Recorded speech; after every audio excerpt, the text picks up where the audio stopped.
মৌনী অমাবস্যার দিন ভুলেও করবেন না এই কয়েকটি কাজ। সংসারে নেমে আসবে চরম বিপর্যয়, রোগ শোক অর্থকষ্ট পিছু ছাড়তে চাইবে না।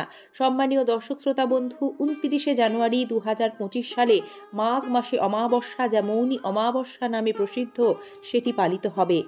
এবছর অর্থাৎ ২০২৫ সালে ১৪৪ বছর পর প্রয়াগরাজে আয়োজিত মহাকুম্ভ আর কুম্ভ মেলার সব থেকে গুরুত্বপূর্ণ অমৃত স্নানের তারিখ পড়েছে ২৯শে জানুয়ারি, মৌনী অমাবস্যার দিন। মনে করা হয় এই দিন গঙ্গার জল অমৃতে পরিণত হয়। সেই কারণে হিন্দু ধর্ম অনুসারে মৌনী অমাবস্যায় পুণ্য স্নান বিশেষ মাহাত্ম্যপূর্ণ। তাই মৌনী অমাবস্যার দিন সকালে ঘুম থেকে উঠে স্নানের জলে একটু গঙ্গা জল মিশিয়ে স্নান করবেন। স্নান ছাড়াও এদিন প্রয়াত পিতৃপুরুষের নামে তর্পণ ও দান করার রীতি প্রচলিত আছে।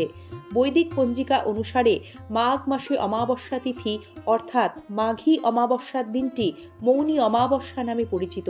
এদিন উপবাস রেখে পুণ্য স্নান অনেকেই করেন। পাশাপাশি মৌনী অমাবস্যায় মৌনতা বজায় রাখার রীতিও প্রচলিত আছে। এদিন যতটা সম্ভব মৌনতা বজায় রাখলে মানসিক শান্তি লাভ করা সম্ভব হয়। সূর্যদেব ও প্রয়াত পূর্বপুরুষদের নামে পুজো করার জন্য মৌনী অমাবস্যার দিনটি মাহাত্ম্যপূর্ণ। ২০২৫ সালে মৌনী অমাবস্যা শুরু হচ্ছে ২৮শে জানুয়ারি ২০২৫ মঙ্গলবার সন্ধে ৭:৩৫ আর অমাবস্যা ছেড়ে যাবে ২৯শে জানুয়ারি ২০২৫ সন্ধে ৬:০৫। ২০২৫ সালে মৌনী অমাবস্যার ব্রহ্ম মুহূর্ত থাকবে ২৯শে জানুয়ারি ভোর ৫:২৫ থেকে সকাল ৬:১৮ পর্যন্ত। মৌনী অমাবস্যার মাহাত্ম্য। ঋষি মনুর জন্ম হয় বলে পুরাণে উল্লেখ আছে এই মৌনী অমাবস্যার দিন। ঋষি মনুর নাম থেকেই এই তিথি মৌনী অমাবস্যা নামে পরিচিত বলে অনেকের ধারণা। এদিন উপবাস রেখে সারাদিন মৌনতা পালন করলে বাকসিদ্ধি অর্জন করা যায় বলে মনে করা হয়। মৌনী অমাবস্যার দিন কি কি করবেন?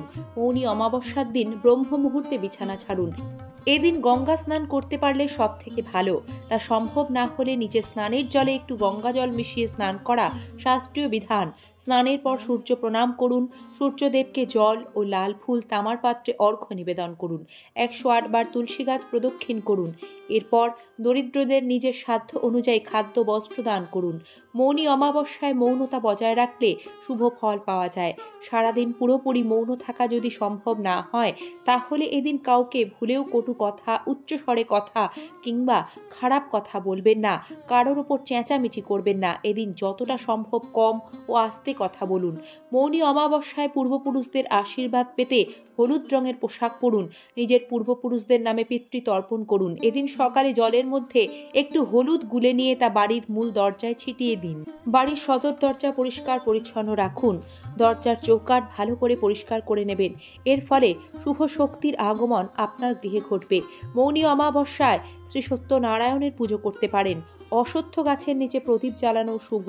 মৌনী অমাবস্যায় মনকে শান্ত করার জন্য মনোনিবেশ করা উচিত। সংযত রাখার দিন এই দিনটি নিজেকে, তাই এই দিন মৌনব্রত পালন করা হয়। মৌনী অমাবস্যায় মহাদেবের আরাধনা করা শুভ। মৌনী অমাবস্যায় নেতিবাচক চিন্তা ভাবনা থেকে বিরত থাকুন। পরনিন্দা পরচর্চা করবেন না। যেহেতু এটি আত্মদর্শন এবং আধ্যাত্মিক বিকাশের একটি দিন, তাই মৌনী অমাবস্যার সময় প্রতিকূল ধারণা, অনুভূতি বা আচরণগুলিকে এড়িয়ে যাবেন। তামসিক ক্রিয়াকলাপ এড়িয়ে চলুন। মৌনী অমাবস্যার দিন সাত্ত্বিক কার্যকলাপ করুন। এই দিন কোনো রকম ক্ষৌরকর্ম করবেন না, অর্থাৎ মৌনী অমাবস্যার দিন নখ চুল দাড়ি কাটতে নেই। এটি অশুভ কার্যকলাপ হিসেবে বিবেচিত হয় অমাবস্যার দিনে। মৌনী অমাবস্যায় ভুলেও আমিষ খাবার খাবেন না। অমাবস্যা তিথিতে মাংস ভুলেও খেতে নেই। তবে মৌনী অমাবস্যা এতটাই পবিত্র একটি দিন, এই দিন কোনো রকম কোনো আমিষ খাবার খাবেন না। মৌনী অমাবস্যায় আমিষ খাবার খাওয়া থেকে বিরত থাকার ঐতিহ্যগত কারণ দিনটি আধ্যাত্মিক তপস্যা এবং শুদ্ধির জন্য উৎসর্গীকৃত। মৌনী অমাবস্যার দিন বিবাহিত মহিলারা শাস্ত্রীয় বিধি মেনে ভুলেও মাথায় শ্যাম্পু করবেন না, কারণ বিবাহিতাদের জন্য পূর্ণিমা এবং অমাবস্যা তিথিতে মাথায় শ্যাম্পু করা বাঞ্ছনীয় নয়। তাই সংসারে অমঙ্গল এড়াতে এবং প্রিয়জনদের কল্যাণ কামনায় মৌনী অমাবস্যায় বিবাহিতারা ভুলেও মাথায় শ্যাম্পু বা সাবান দেবেন না। বন্ধুরা, মৌনী অমাবস্যার দিন কোনো রকম কোনো শুভ কাজ শুরু করবেন না। বিবাহ বাগদান, নতুন জমি বাড়ি কেনা, নতুন যানবাহন কেনা, নতুন ব্যবসায়িক উদ্যোগ, গৃহপ্রবেশের মতো কোনো রকম কোনো শুভ কাজ মৌনী অমাবস্যার দিনে ভুলেও শুরু করতে নেই। বাস্তুদোষ ও বিভিন্ন গ্রহদোষ দূর করতে মৌনী অমাবস্যার সন্ধ্যায় আপনার বাড়ির সদর দরজার বাইরে 2টি তিলের তেলের প্রদীপ জ্বালাবেন। এতে দ্রুত বাস্তুদোষ দূর হবে, আপনার গৃহে শুভ শক্তির আগমন ঘটবে, অশুভ শক্তি নাশ হবে। আন্তরিকতা ও শ্রদ্ধার সাথে মৌনী অমাবস্যার দিনটি পালন করবেন। বন্ধুরা, আমাদের আজকের পর্বটি সঠিকভাবে পালন করলে আপনারা নিশ্চয়ই উপকৃত হবেন। সাথে থাকার জন্য আন্তরিক ধন্যবাদ। ঈশ্বর আপনাদের মঙ্গল করুন। দেখা হবে আগামী পর্বে। হরে কৃষ্ণা।